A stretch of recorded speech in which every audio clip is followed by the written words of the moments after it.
Good morning, everybody. So this morning I wanted to get out here. Oh, it looks like some of my kale's in the sun. I wanted to get out here and pick some kale before the sun touched it. I can hear you. It's the best time to pick many of your garden vegetables. But I wanted to get some kale. Go to the front door! I might harvest some of this anyway, even though the sun got it. We got some basil going to seed. Here, I'm just gonna plug this off so it doesn't.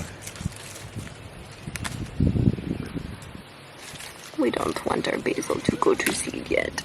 It's been so stinking hot here that a lot of the stuff that wouldn't normally go to seed in June is going to seed, and so it's kind of a bummer. But that's okay.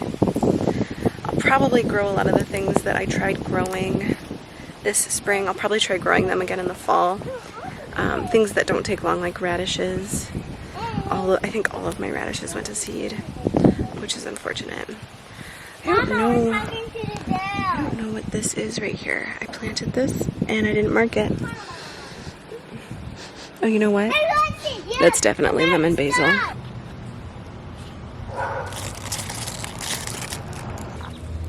When I harvest kales and lettuces and things like that, if I'm not growing them for the whole head, just to harvest the whole head at once, I will just go around the outsides and work my way around and then up the stem as I'm harvesting them. Because most of these things will continue growing if you harvest them in this way. A pair of scissors would be really nice right about now. Look at this spinach. It's starting to bolt. I think this was supposed to be a slow bolt variety. That's okay. It's been so stinking hot here. So I have found that to get the best flavor from your greens, you want to harvest them as early as you can in the morning, before the sun hits them preferably. I find that once the sun hits them, they get really bitter and not very good. So you want to harvest them as early as you can, and then right after you harvest them, if you bring them in and you stick them in a bowl of water, nice cold water, and just let them soak. If you let them soak, they will kind of absorb any extra water, and it will help to keep them nice and crunchy, and they won't go all soggy and limp.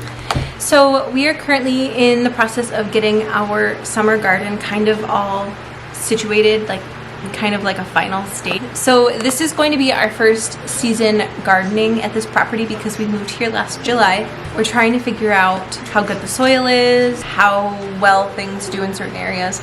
We ended up moving an entire row of tomatoes in our garden, which was 2 cattle panels together. So I think those are 16 feet long, so I want to say it was about 32 feet of tomatoes that we moved, which wasn't as bad as it sounds. And I'm really thankful that we did it because I think where they are now is going to work out a lot better anyway. And we put in drip irrigation too, so that, I mean, it's just going to make it a lot easier to manage and deal with. But today I wanted to plant a second round of some squash. I think mostly just summer squash. I'll have to look and see what I have in here. I don't know if I have any winter squash in my garden. I know I have delicata in there, and I don't know if that's a winter squash or a summer squash. It's a winter squash. Well, that's exciting. I might plant a little bit more of this because it would be nice to have a good storing squash. Yes, it can be stored for months, still staying fresh, so this would be perfect. We like squash like a lot. I think our favorite way to have it is probably roasting it, although literally we will eat it just anyway. My kids will even eat it raw because I have little weirdos for children, but they're my little weirdos. I also wanted to plant some beans. I want to do a lot of canning of green beans at the end of this season. I'm hoping I can get enough put away so that we won't have to buy any over this winter, but I'm trying to give myself a lot of grace because this is my first year having a gigantic garden, and It's gigantic to me. I know for most people who have been gardening a while, this isn't gigantic. But this is my first year growing a lot of things. I've grown, let's see, what have I grown? I've grown tomatoes. Tomatoes are what started me on my gardening journey. And so I've always grown tomatoes, specifically like cherry or like small varieties of tomatoes. So tomatoes, I've grown peas, like sugar snap peas, and beans. And I've grown like lettuce and kale. And rhubarb. Rhubarb is pretty easy to grow though, it's pretty hands-off, at least where I am. And I think that's it. I think that's all that I've grown. Yesterday I noticed that we have our first potato blossoms. I have no idea if that is within a normal time frame for my area because I have not talked to anybody around where I am who grows potatoes. We've had kind of an unseasonably hot few days already this summer, and it has really messed with a lot of my things going to seed that don't usually go to seed yet. So I'm gonna plant some beans and some squash. I think I do want to plant pole beans because, well, that's my favorite kind to grow. But I also have many pole bean seeds, and we have already kind of planned out what we're gonna do for trellising for them. So I don't know, does anybody else just have like an odd infatuation with indeterminate plants? Because I feel like maybe that's just me. I have tried growing bush variety tomatoes before, and I have just always been disappointed.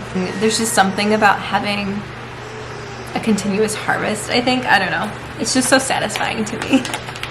But anyway, I do have some bush beans. I'm wondering if I should plant some. You know, these would be really good for containers.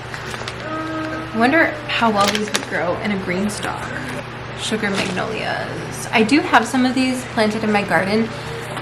Unfortunately, we are finding that our soil, things aren't growing very well in our soil.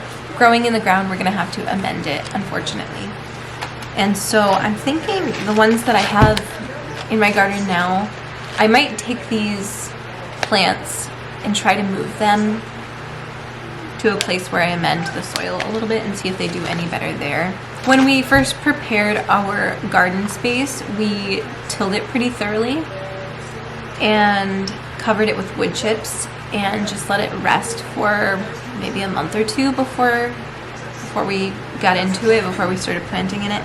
And I know that's not ideal, but we needed to do something. We just needed to have a garden started this year. I'm definitely gonna plant some more of these Blue Lake pole beans, and I think I have some like old Kentucky Wonder pole beans that I have in this little baggie. So I think that's what I'm gonna do. These green beans are not going to be in these containers for very long, like maybe a week or two, maybe 3 at the most. But I literally just have to get the row prepared for where I want to plant the beans. I could plant them in the ground, but I don't know. For me, this is easier because maybe I'll have better germination this way. Now, the squash that I am going to sow today, they're probably going to be in the container a little bit longer, and so I'm going to use a larger container for those so they have a little bit of room to grow in there.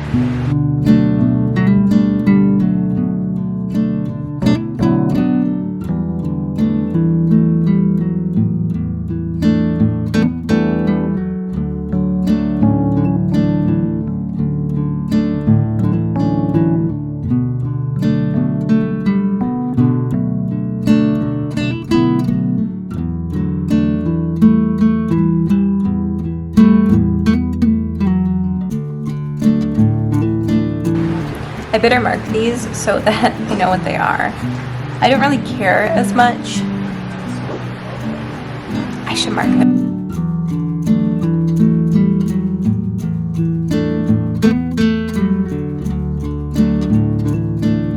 Now I'm gonna plant some squash.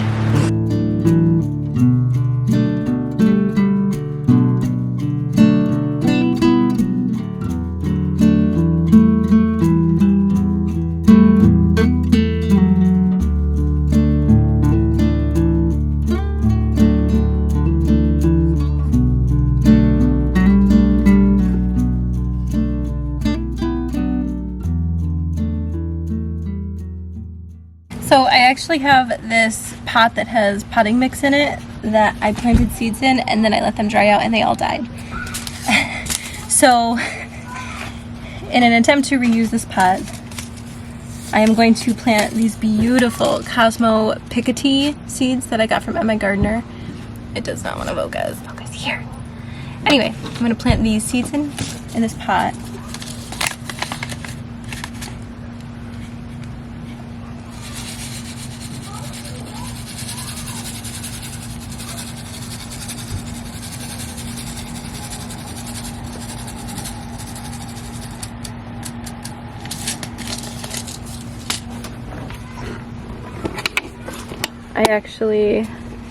I can still see some marigold seeds in here. I think that's what I planted in there.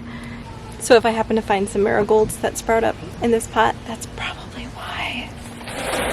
But that's okay, because I think cosmos and marigolds are both beautiful.